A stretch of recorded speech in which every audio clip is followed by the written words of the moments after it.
Today on Clear Your Clutter Inside and Out, we're talking about cleaning tips once you've decluttered. What are cleaning tips that can save you time? Where can you be making cleaning mistakes? How often should you be cleaning?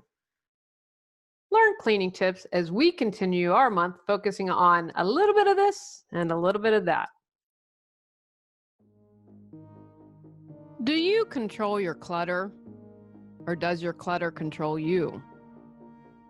On Clear Your Clutter Inside and Out, we'll teach you awareness as well as action steps to create change in your life. Come on, let's get started. Have a guest today. It's been a while since I've had an interview. I had a lot of fun with Angela. I have interviewed a couple times on her YouTube channel. If you are a cleaner especially, have a B&B or AirNib or rent, you're definitely going to want to check out her channel. Lots of great resources. And I have to admit, my fantasy would be that Angela would come and clean my house.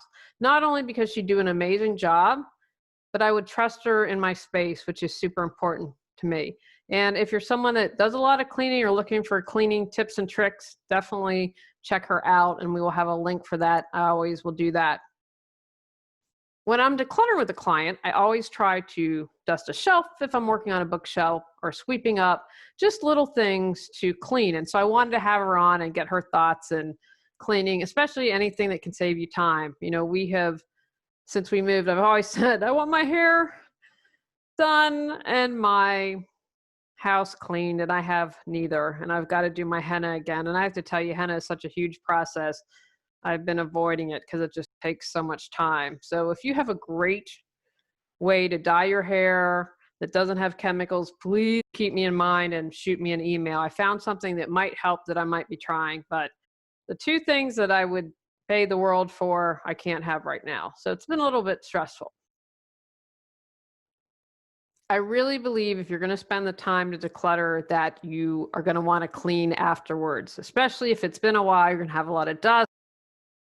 Cleaning can be boring. It can be stressful for some of us. It can be not that great like me. So I wanted to have a pro on that can give us some tips and tricks to save time on cleaning. And I'm excited to clean up my game a little bit. And actually, after I finish recording this,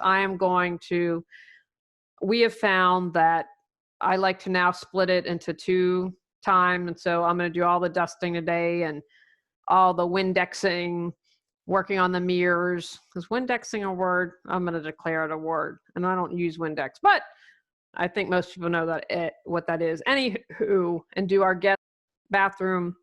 So then tomorrow we can clean all the carpets, do all the floors, and really scrub our bathroom and kitchen. And since the guest bathroom's kind of small, you can get that done easily.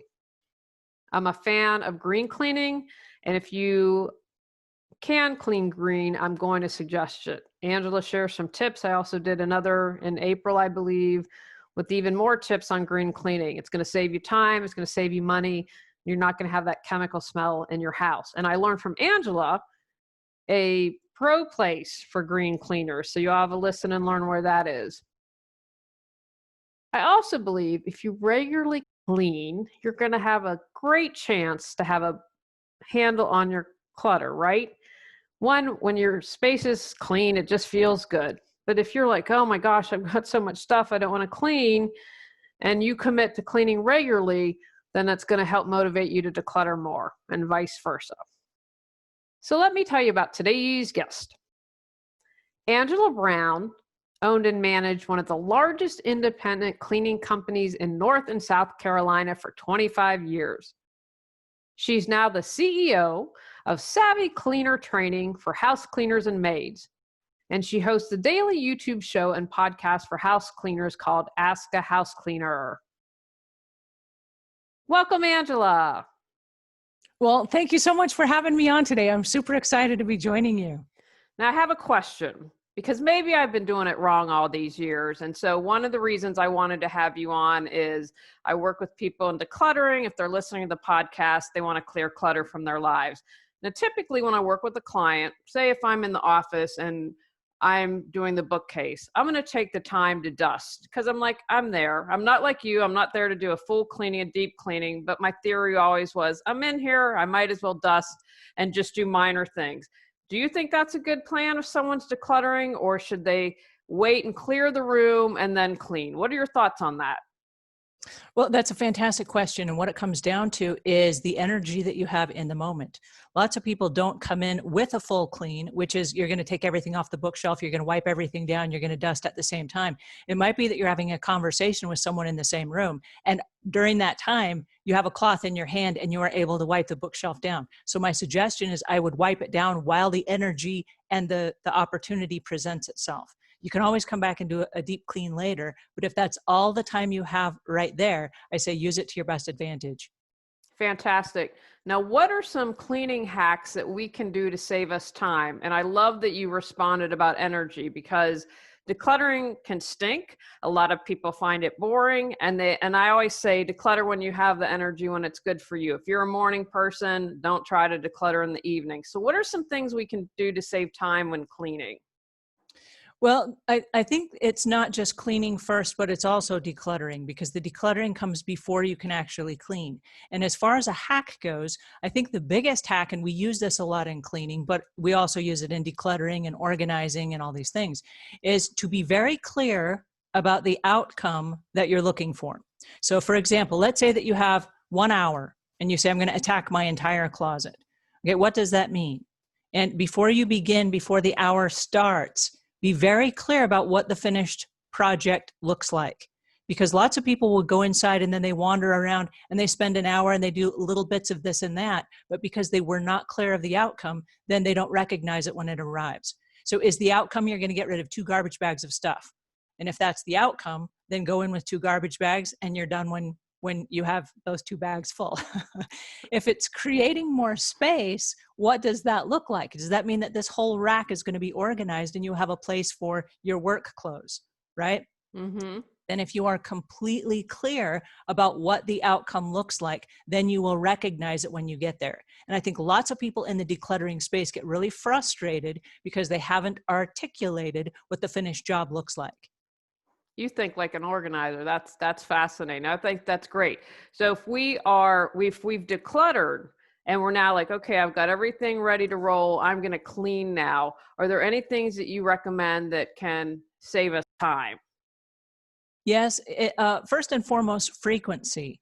Once we attack something and we clean it, it's that deep clean, which takes so much energy and so much time. But the maintenance of it is just a breeze. For example, the blinds, if they've got really thick, greasy, cluttery bacon grease or whatever on them, you've got to use a degreaser. You've got to hand wipe them. It's going to take you a really long time just to do one set of blinds. But once they're done, you can wander through with the Swiffer duster and you can do the entire blinds in about 30 seconds.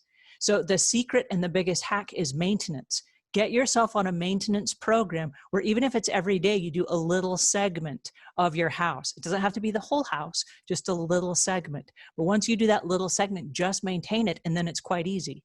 I love that. We have very similar philosophies, because I say that with decluttering, let's get it done. But once we do, we have to maintain it so it doesn't go back to the way that it was. So if I'm understanding you, because I've read different things, I've always said there are 2 things I can't live without: getting my hair done and having a cleaner. And I haven't had both, and I'm ready to pull my hair out. But I've wondered, so are you saying to some people like it may be good to just take a day, every day do something, or have one big clean on Saturday morning? Well, that's a great question. And what it comes down to is it comes down to daily, weekly, and biweekly chores. And so when you hire a professional house cleaner, oftentimes you're not hiring them to do your daily chores. You're hiring them to do your weekly or your biweekly chores.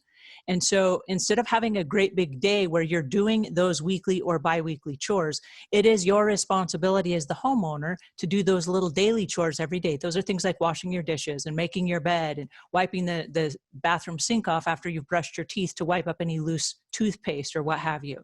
So those are little tasks that you can do on a day-to-day basis, but there will always be other projects that are deep projects like spring cleaning or cleaning out cupboards or reorganizing things or whatever. And you can put that on your schedule to do that once a week or bi-weekly, or you can hire a professional. But the whole object is that as the homeowner, you do the daily chores on a daily basis. Excellent. Now, I've seen this debate on Facebook and I kind of laugh. How often do you recommend? I'm going to assume it's different for different things, but people are like, I laughed. How often do you wash your sheets? And some of the answers really scared me. That people, I was like, you might want to up the schedule on that. So do you recommend, for instance, I think you're probably going to clean the toilet more frequently than maybe say the blinds, but you might disagree with that everything, I think most things need to be done weekly. But what is you as a pro, what are your thoughts? Well, I'm probably the wrong person to ask because I'm a germaphobe. I spend all day, every day around germs. And so I ask myself this question: if I were to wear a shirt for 8 hours a day, how many days would it take before I needed to wash it? And the answer is maybe 1, right? 2. And so if Mm-hmm. you're sleeping on those sheets every night for 8 hours, how long can you sleep on them before they need to be washed? So I would say at least, at the very least, at the very bare minimum, at least once a week. But if you'd like to wash them more frequently than that, that's up to you. But please don't go any longer than that, because then it just gets weird and creepy and smelly. All right, you've heard it from the pros. That's all I'm saying. No, it was a really fascinating debate. And these were people my age. These weren't like 20-year-olds right out of college or in college, which I can understand if they wouldn't do it as frequently. What would you say are the biggest mistakes people make when cleaning? I'm sure I'm doing something wrong. There are so many. Wow, where do I start? Give us your top 3 or 4, whatever you think you see people are making. So I think one of the biggest mistakes is that people will find a cleaning chemical or solution that they love. And then they say, well, because this is an extra dirty project, if I use more of this solution, it will do a better job. And the reality with chemicals is they are designed to do a specific task. And so more chemicals is not the answer. For example, if you have a bucket of water that you're going to be mopping your floor with, and you add too much soap to it, it's going to turn your whole entire floor sudsy. More is not necessarily better. There's a very distinct rule with chemicals, and this is the biggest mistake I see, is that there are chemists that go to school for 4 years. Most of them go on to get their doctorates, so they spend anywhere from 7 to 10 years in school, and then they go into laboratories and they have these limited studies where they're able to test things from every different angle, and they come up with the exact concoction. And they say, this will do this. And then they guarantee it, they warranty it, and they create SDS sheets that are the safety data sheets to say this is how to stay safe and careful when using this product. One of the biggest mistakes that I see, it's with homeowners and it's with house cleaners alike. They say, oh, let's see, I've been cleaning for 3 weeks. I think I should mix this chemical because I can come up with a better solution than the chemist. And so my first rule, and I'm really emphatic about this, if you are not a chemist and you did not go to school for chemistry, do not, under any circumstances, mix chemicals. It's just not wise. You will never win. What is it I read somewhere? That's a great tip. Is it bleach and ammonia that can kill you? There's something that I know that I've seen that people, because I've seen it frequently, and I thought, well, enough people must be doing this that they have to cite that. There are a lot of toxic chemicals out there, and this is when they're mixed. When you mix chemicals, what you do is you create an instability with a product that says it is safe to use in this particular circumstances under this particular set of parameters. And when you change the parameters and you change the pH level, all of a sudden you now run the risk of damaging surfaces and all kinds of stuff. So when it comes to bleach, the rule with bleach is this, and this is the easy way to remember it. Don't ever mix bleach with anything. Perfect. Don't ever mix bleach with anything. You can dilute it. You can put water in it, but do not mix it with any other chemical at any other time. And if you do use bleach, not a fan of bleach, but if you do use bleach, make sure that you wash and rinse all traces of it before you come back with a different chemical. Overwhelmed with stuff. Can't find what you need when you need it. Tired of wasting time and energy maintaining your mess. Longing for peace of mind. Get control of your clutter so your clutter doesn't control you. Reclaim time, money, sanity, and resources. Physical Got Clutter 365 journal prompts supports you in clearing your physical clutter. Free gift purchase to support you even more in your journey to declutter your life. That is great advice. I'm not a fan of bleach either. So, do you have any suggestions for people? Like, what are your favorite products for the bathroom? I like to be as green as possible, but I also know, then you definitely have to keep on top of stuff because if you let it go, you're going to get mildew in the bathroom or something. So, what are your thoughts on that? Well, the products that we use at the Savvy Cleaner training is the Autoban line, which is the 32X Professional series from Autoban. It's the Earth Choice series. It is Green Seal certified. It is Safer Choice certified. And those are going to be your earth-friendly products that have matched all of the other competitor products that are on the market as far as the efficiency and the effectiveness goes. But they are friendlier to the earth and they have less VOCs and all that stuff. So the rule of thumb when it comes to chemicals is this: when you're doing a deep cleaning, you go into a house, let's say that it hasn't been cleaned. I'm just going to make this up because we know this never happens. But let's say that it hasn't been really deep cleaned in 8 months to a year. And there's all kinds of icky, sticky, gunky stuff going on. When you come in, you're going to have to come in with all of your heavy duty chemicals to completely erase all of that and reset the property back to living safe, healthy, standard conditions. But then when you come back in, you can do all of your maintenance cleaning with very limited chemicals. You don't need a lot of chemicals to maintain at all.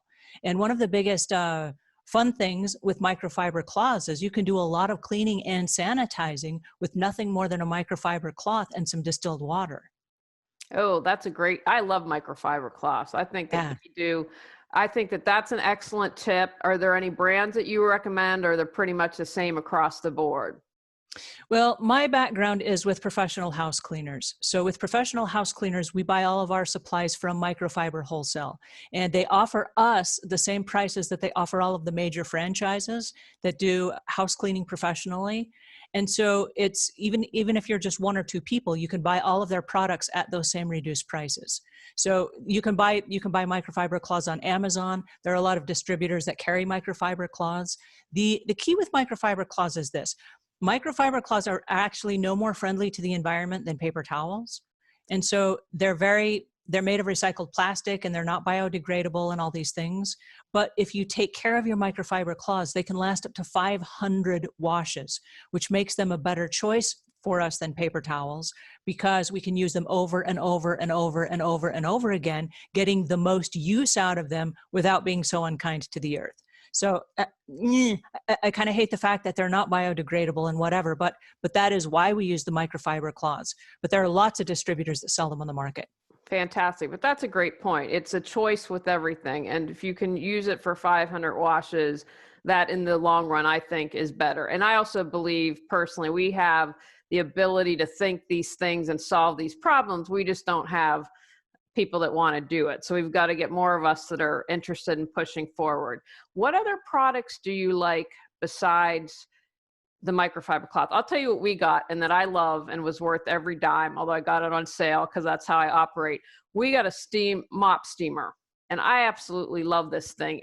To not have to do a bucket, like, it's worth everything to me. Are there any other tools that you think are really great and good time savers and are going to be really useful? Yes, you just mentioned the steamer. And what I want to suggest about the steamer is there are a lot of steamers now that are on the market that are designed for hardwood floors. We've always avoided hardwood floors. And the secret, if you're going to use them on a hardwood floor, is the technique. Because if you warp a floor, then it removes all of the glue where the boards come together. Or if you use it on a laminate floor, it can pick up the glue that's stuck to the floor that holds it in place. So you want to be really careful with it. And it's speed. And that's the beauty of steam, is you steam right over the top of it. It cleans it, it sucks everything away, and it's dry. So you want to do it very, very quickly. Like, don't stop, don't leave it. with the heat on one spot. You want to just keep it in motion. But one of the cool things about the steamers today is that there are handheld steamers that unattach from the steamer itself. So like the steamer that I use has a floor piece, and then you can unattach it. And it has these other little pieces where you can clean out the inside of your stove or your oven with zero chemicals, or you can go into a really nasty shower and you can clean all of the grout with just the steam. It's amazing the tools and techniques that are available today. And so they're not cheap. You're going to end up spending somewhere between $100 and $150 just for a home version. But one of the cool things about having it is it will remove a lot of the chemicals that you would use on a regular basis. And then it keeps your home more environmentally friendly for those maintenance jobs in between. We got one that has the detachable one because I'm like, I know I use in the bathroom. And so it is. And I think that it's really wonderful. Now, my question for you is, do you have any hacks for the baseboards? Because someone wanted me to ask that. For cleaning baseboards, I don't know if it's to save time or, I always wonder, you see these little things on Facebook that do the little videos. I'm like, are those legit, or is that someone just trying to see if I'm dumb enough to fall for it? So they wanted me to ask about baseboards. Do you have any tips for baseboards? Yes, well, baseboards in the US are called skirting boards in the UK. So whether it's skirting boards or it's baseboards, they are high traffic areas. And so every time you walk in the house, that's where it takes the brunt of everything. So every time you vacuum, you're getting the dust kicked up onto the baseboards. And so one of the things that I recommend is that you clean them with every vacuum. So if you vacuum your floors every single day, wipe those baseboards down. Now, because I'm a professional house cleaner and I'm trained to do this, it's just part of my habit. I carry a duster in the back of my pocket. Now, a homeowner is not going to have a duster in the back of their pocket. But if you do, and you're vacuuming your floors, you can wipe them down as you go. If you're a homeowner and you're looking for a hack, if you will, I don't really believe in hacks. I think they're just good techniques. How would you say? That you excel at. You've practiced them over and over again. You get really good at them. But you can take the hose on the vacuum cleaner. And one of the fun things, if you have a hose on the vacuum cleaner, is to put the crevice tool on first, go around the room in all of the corners where the carpet meets the wall. Then come back around with the brush, do all of the baseboards, and then vacuum your way out of the room.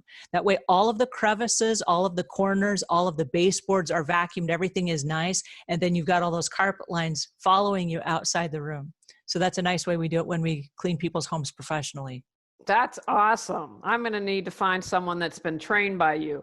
Now I have to share this. You can appreciate this. So for one anniversary, my husband got me a rainbow vacuum cleaner. I have to tell you, that is amazing. We went to some event and they said, well, come in and do a home demo. And because we have cats, I'm like, we're getting one of these, because I could not get over the amount of cat hair. And I vacuumed weekly. But the amount of cat hair, and I'm just fascinated by that. Do you have a favorite vacuum cleaner that you love or that you use or recommend? Well, the Rainbow is an amazing vacuum. I'm a big fan myself of the Rainbow vacuum. We don't use it as a professional because we're going up and down people's stairs, and to carry a Rainbow vacuum that has water in it or whatever is clunky and big, and then you end up banging the walls of the stairwell as you go up, or you spill it, or you get top heavy and you topple down the stairs. Lots of reasons we don't use it. But as a professional house cleaner, especially right now during the COVID era, we're recommending that all house cleaners actually use the homeowner's vacuum, that they don't bring in their own. And the reason being is on the bottom of the vacuum, this is the part that touches the floor. If I go to a home and they have 4 dogs and 5 children, and I'm vacuuming up Cheetos and dog hair and all these things, it's not fair for me to take my vacuum, throw it in the back of my car, and then go to the next customer's house who have no dogs, no kids, and none of the Cheetos and things on the floor, to vacuum their carpets and run that over their carpets as well, because whatever's on the bottom plate of the vacuum and the wheels is what's touching the next person's carpet. And so we don't recommend, for cross-contamination purposes right now, to take your vacuum into any home. So we're recommending house cleaners use the customer's vacuum. And if you need to work something out with the customer where they buy a new vacuum, let that be the case right now. It's a really good time to invest in a vacuum. for that very reason. It's just when you have a vacuum cleaner, you have to decontaminate it between every single house. And as a professional, that is a real challenge if you have 2 or 3 or 4 houses in the course of a day. And our cars are just not big enough to carry around 3 or 4 different vacuums for that very purpose. And so what we're talking about is the dental floss and the hair that gets caught up in the roller brushes. Those all need to be cleaned out. The canister needs to be cleaned out between every single use of the vacuum. And so all these new vacuums that don't have the bags, that's awesome. Now with the Rainbow, you've got the gunk and the water and the hair and all that stuff. Can you imagine if you didn't clean that out and sanitize it between every house? If a professional were using that, it could get really icky really quick. And so we recommend that, and you asked me what my favorite is. I've been able to use almost every kind of vacuum on the market because of our customers' homes. And I do use the customer's vacuum. But right now, I really recommend using the customer's vacuum. That's excellent. And that brings up another point. Do you have any thoughts for people on how to keep them safe, as well as if they're going to have a home cleaner, since someone come in? What are your recommendations so everyone can be as safe as possible? Well, right now, the focus is on staying COVID free, because right now as we're recording this is during the 2020 pandemic where lots of people have stayed home. And so what we're asking everyone is this: are you sick? And if you're sick, please cancel on your house cleaner because they don't need to get sick. And if your house cleaner is sick, please have them cancel on you. Because one of the biggest things that we have to protect ourselves from right now is the possibility of catching something that will take us out for the next couple of weeks. If you have the COVID, you have to stay home in quarantine for a couple of weeks. And that means whatever you are going to do for the next couple of weeks has to go on hold. And so in order to keep yourself safe, you have to be honest and you have to be fair. And so if you're sick, if you're not feeling well, if you have a cold and you're not sure, please cancel. Please cancel on your house cleaner. And what can you do out of the privacy of your own home? I'm a real stickler on this. This is not COVID related. This is allergy related. And as a house cleaner, I've been in people's homes every day for 25 years. And so there's all kinds of sickness and flu and allergies. And I'm allergic to pet dander and dust and ragweed and all kinds of stuff. And so one of my go-tos, and this, I just happen to have this is not an ad, but this is apple cider vinegar and lemon juice. And it's the nastiest drink you'll ever have. I drink it all the way down to the label. And then I put 2 ounces of apple cider vinegar in it and 2 ounces of lemon juice. And I drink one of these every single day. Now, what happens is it clears out my entire sinuses and it keeps me from getting a cold or the flu or whatever. And so I haven't called in sick in 14 years. And so my husband and I both drink it every day. He hasn't called in sick for 21 years. So it's a nasty drink. You would think that you would get accustomed to the taste, and I don't. It's still like, ugh. But it's fantastic to keep from getting sick. That's a great tip. So I'd like you to also then, if someone's looking to hire someone, I know when I come into someone's home, it's personal, and I know this is my sanctuary. So anyone I want is going to come in. It's a relationship as far as I'm concerned. So what advice would you have for people who are looking to hire a pro? Well, you just said it. You need to hire a pro. And what that means is when a professional comes to your house, is this a person that has compassion? Is this a person that has been trained? Is this a person that understands that maybe cleaning is not your priority, right? If you come into someone's home and you're a house cleaner and you shame them and you say things like, oh my goodness, I can't believe how messy your house is, that's the wrong house cleaner for you. This is not a person that understands the way of your life and can best help you. So get rid of that person and get a person that understands that maybe you've been raising kids or maybe you've been working full time or whatever your priorities are. A priority of a house cleaner is they come in and they do what they do best, which is house cleaning. And the reason you're hiring them is because that is not your priority. And so my suggestion is you have to hire someone who understands you, that you know, like, and trust. And here's the reason why. A home, for the most part, is a person's largest asset. And when you're inviting a perfect stranger into your home, this is not somebody that's going to come in once and clean. It's possible that this person is going to come back every week or every other week for the next 5, 10, 15 years. You're inviting someone into your home. This is going to be a long-term relationship. And so you want to take your time and you want to find the right person, because this person is going to be around your personal stuff, around your pets, around your kids, around your elder parents, and you need to hire a professional that understands you and your family. If you hire somebody and you have any doubt, walk away. It's not the right person. Excellent advice. Before we moved, we had our cleaner for 12 years. That was really, I think that's great advice. Now, I always, at the end of the podcast, like the guests to offer some take actions. So for people who are watching and listening, what would you say? What are some take action steps that they can take? Whatever you choose. One of the largest take action steps that I would recommend is that you're honest with yourself about your living situation. And when I say honest with yourself, if you stop to think, lots of us do things for other people, but are we willing to do for ourselves? And so, do you deserve a clean place? And my suggestion would be, yes, you do. I believe that everyone deserves a clean place to live. There are so many benefits from living in a clean, organized home. And so my takeaway for you is this: give yourself permission to live in a clean, organized home. And what that looks like is different for every single person. But if you wake up every day and you do one thing to upgrade your lifestyle just a little bit in your home and then maintain it, you will find that it builds on top of each other. And soon your whole house will be clean and will be full of harmony. It's a home of balance. It's a home where you can find things when you're looking for them. And it brings a home of peace.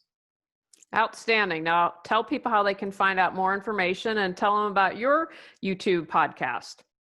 Well, thank you so much for asking that. I have a training program that we have for house cleaners. This is professional house cleaners over at savvycleaner.com. And we do have a daily YouTube show and podcast called Ask a House Cleaner. And you'll find that on YouTube or any of your favorite podcast apps. All right. Fantastic. Well, thanks for joining me today, Angela. I really appreciate it. Well, thank you so much for having me. This was so much fun. All right. Great. Thank you. On our next episode, we're talking about if it's good or if it's bad. Go out, clear your clutter to create the life you choose, deserve, and desire. When you clear your clutter, you can share your gifts with the world. Sign up for our free newsletter at reawakenyourbrilliance.com. If you've enjoyed Clear Your Clutter Inside and Out, please rate, review, and share us.